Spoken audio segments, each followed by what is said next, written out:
Framing a garage door on a rough opening might seem daunting, but with the right approach, you can get it done smoothly. In this video, we'll walk you through the key steps to ensure your garage door fits perfectly every time.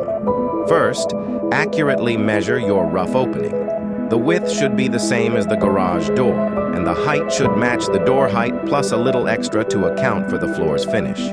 Next, install a sturdy header across the top of the opening. This beam supports the weight of the wall above, so it's essential for stability. Make sure it's level and securely fastened.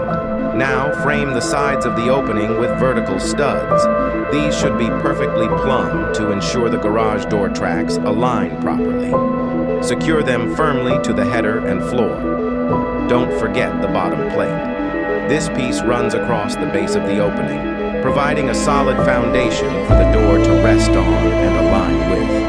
For added strength, install jack studs inside the side frames. These support the header and ensure your framing can handle the garage door's weight. Finally, double-check all measurements and ensure everything is level and plumb. A well-framed rough opening is key to a smooth garage door installation.